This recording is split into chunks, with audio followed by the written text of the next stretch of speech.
হাসিনা আমলের অনিয়ম, দুর্নীতি ও লুটপাটে ডুবতে বসা ৫টি শরিয়া ভিত্তিক ব্যাংক একীভূত করার প্রক্রিয়া শুরু করেছে বাংলাদেশ ব্যাংক।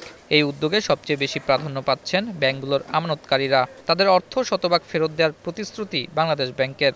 শুধু একটি কথা আপনাদেরকে বলতে চাই যে 5টি ব্যাংক মার্জার হবে, এটা একটা চূড়ান্ত সিদ্ধান্ত। এখন মার্জারটা কীভাবে বাস্তবায়ন করা হবে এবং সবচেয়ে বিভিন্ন স্টেক হোল্ডারদের মধ্যে সবচেয়ে বেশি যারা উদ্বিগ্নতা আছে আমানতকারীদের ক্ষেত্রে, এবং তাদের উদ্দেশ্যে বলবো তাদের স্বার্থ রক্ষা করতে গিয়ে আসলে মার্জারের মতো সিদ্ধান্ত বাংলাদেশ ব্যাংকে গ্রহণ করতে হচ্ছে। একীভূত করা ব্যাংকগুলোর দায়ের একটি অংশ বাজেয়াপ্ত করা পরিচালকদের শেয়ার বিক্রি করে মেটানো হবে। এসব ব্যাংক পুঁজিবাজারে তালিকাভুক্ত হওয়ায় বহু ক্ষুদ্র বিনিয়োগকারীর শেয়ারের মালিকানা আছে। তাদের কি হবে সে বিষয়ে জানতে ডিএসসি ব্রোকার্স অ্যাসোসিয়েশন, নিয়ন্ত্রক সংস্থা বাংলাদেশ ব্যাংক ও বিএসইসিকে চিঠি দিয়েছে, তবে এখনো কোনো উত্তর মেলেনি।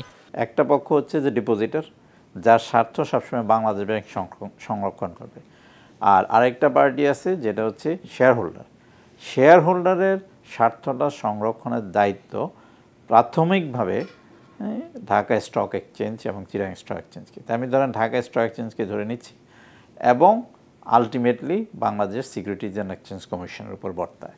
তো সেখানে আমি জানি না যে ওনারা কোনো এই পর্যন্ত এই ব্যাপারটা বাংলাদেশ ব্যাংকের সাথে তুলেছেন কিনা। আমরা সবাই কিন্তু আমানতকারীদের দিকে বিষয়টার চিন্তা করি যে আমানতকারী কী হবে, তার টাকা ডিপোজিটের কী হবে, কিন্তু পাশাপাশি কেউ কিন্তু চিন্তা করে না যে একই সাথে শেয়ার হোল্ডারের কী হবে। শেয়ার হোল্ডার কিন্তু বড় ধরনের বিপদের মধ্যে পড়ে, তখন তার শেয়ারের মূল্যটা কমে যায় এবং তার সে টাকা উদ্ধারের কোনো পথ থাকে না, তার কিন্তু কম্পেনসেশনের কোনো সুযোগ আর থাকে না। 10 টাকার শেয়ার যখন 2 টাকা 3 টাকা হয়ে যায় তখন সে যে পরিমাণ লস করে টাকার ফেরত পাওয়ার তার সুযোগ থাকে না। পুঁজিবাজারের তথ্য বলছে চলতি বছরের 31 আগস্ট শেষে সোশ্যাল ইসলামী ব্যাংকে 17.92%, ফার্স্ট সিকিউরিটি ইসলামী ব্যাংকে 65.04%, এক্সিম ব্যাংকে 39.28%, ইউনিয়ন ব্যাংকে 30.93% এবং গ্লোবাল ইসলামী ব্যাংকে 31.46% সাধারণ বিনিয়োগকারী রয়েছেন। আইন অনুযায়ী প্রতিষ্ঠানের সকল দায় পরিশোধের পর যদি অবশিষ্ট কিছু থাকে তখন এসব শেয়ারধারীরা পাওনা বুঝে পাবেন। তাদের বিষয়ে এখনো কোনো সিদ্ধান্ত হয়নি জানিয়ে কেন্দ্রীয় ব্যাংক বলছে একীভূতকরণ প্রক্রিয়া দীর্ঘ সময়ের মাঝে সিদ্ধান্ত আসবে।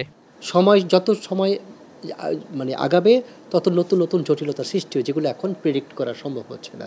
কিন্তু প্রতিটা আইনগত জটিলতা আইনি পদক্ষেপের মাধ্যমে মোকাবেলা করেই মার্জারটাকে সুসম্পন্ন করতে হবে।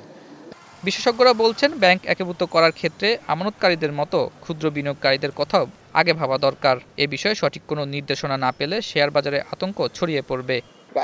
মালিকেরা কিছু পায় না, যে ব্যবসা ফেল করে সে ব্যবসার মালিকেরা কিছু পায় না। ব্যাংকিং ক্ষেত্রে দেখো, তুমি যদি কিছু তাদের কুরিন যদি রিকভার না করতে পারে তো মালিকেরা কী পাবে? তাদের ক্যাপিটালে যায়, তার রেভিনিউ পাচ্ছে কি? পাবে না।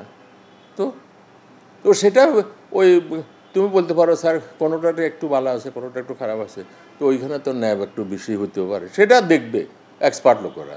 এ বিষয়ে বিএসইসির পক্ষ থেকে জানানো হয়, ক্ষুদ্র বিনিয়োগকারীদের বিষয়ে কেন্দ্রীয় ব্যাংক থেকে এখনো কিছু জানতে চাওয়া হয়নি। যখন বিষয়টি নিয়ে কাজ শুরু হবে তখন কমিশন তাদের সুরক্ষায় সর্বোচ্চ গুরুত্ব দিয়ে কাজ করবে।